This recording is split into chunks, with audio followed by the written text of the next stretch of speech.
আসসালামু আলাইকুম। প্রিয় সকল দিনী ভাই, সকলে ভালো আছেন? আলহামদুলিল্লাহ, আমিও ভালো আছি। আমার আজকের টপিকের বিষয় ইসলামী রাষ্ট্র তৈরির জন্য ইসলামিক দলগুলোকে সার্বজনীন ঐক্যের বন্ধন সৃষ্টি করা দরকার, যাতে করে আমরা এই দেশে ইসলাম রাষ্ট্র ক্ষমতায় গিয়ে গণতন্ত্রকে ভেঙে ফেলে ইসলামিক রাষ্ট্র প্রতিষ্ঠা করতে পারে। তার জন্য আমাদের কি দরকার, সেই বিষয়ে কিছু কথা বলব। মূলত আমি যে বিষয়ে কথা বলতে চাচ্ছি, আমরা যদি দেখি যে পূর্বের সময়ে নবী রাসূলের জামানায় আল্লাহ রাসূল সাল্লাল্লাহু আলাইহি ওয়াসাল্লাম সহ তার যার সহচর ছিলেন, তাদের মধ্যে যে ইসলামের প্রতি একটা অটুট বন্ধন ছিল, বর্তমান সময়ে আমাদের মাঝে এটা নেই।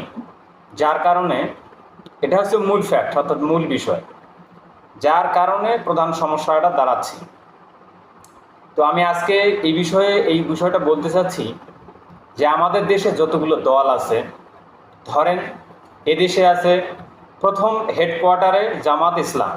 এটি একটি দল যারা ইসলামকে খেলাফতের মাধ্যমে অথবা রাষ্ট্রীয় ভোটের মাধ্যমে গিয়ে গণতন্ত্রকে ভেঙে ফেলে ইসলাম প্রতিষ্ঠা করার জন্য সার্বজনীন চেষ্টা করতেছে।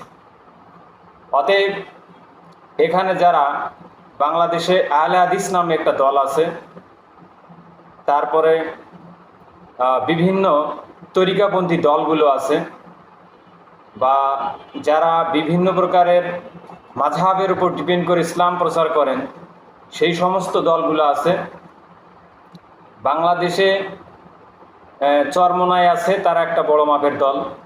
পাশাপাশি আপনাদের হচ্ছে মামুনুল হক সাহেব, তিনি আছেন। এই ধরনের সমস্ত ইসলামিক দলগুলোকে একখানে হয়ে একত্রিত হয়ে বাতিলের বিরুদ্ধে হুঙ্কার ছেড়ে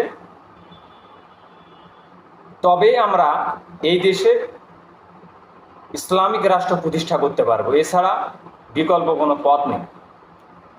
তো ইসলাম এমন একটি বিষয় যা প্রতিটি মানুষের দরকার, যা বর্তমান সমাজে আমাদের খুবই কম। কারণ ঐক্যের বন্ধন না থাকার কারণে মুসলিমদের মাঝে বিভিন্ন দল সৃষ্টি হয়েছে।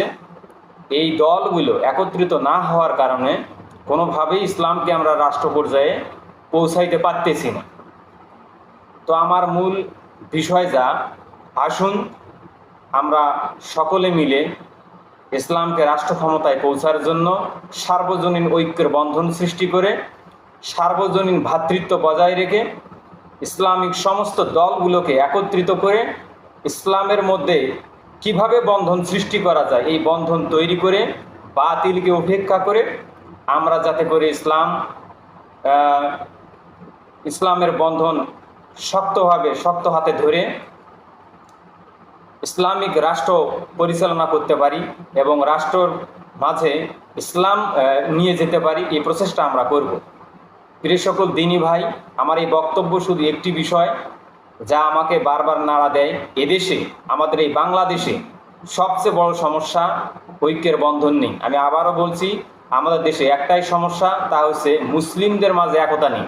আমরা চাই সার্বজনীন দলগুলো একত্রিত হয়ে রাষ্ট্র ইসলাম প্রতিষ্ঠা হবে, এটাই আমাদের কাম্য। আমরা সকলেই এতটুকুই কামনা করি। তো আমার এই বক্তব্য যদি কারো ভালো লেগে থাকে, দ্বীন ইসলামের স্বার্থে অবশ্যই প্রসার করার চেষ্টা করবেন। সকলকে আমার সালাম। আসসালামু আলাইকুম ওয়া রাহমাতুল্লাহ।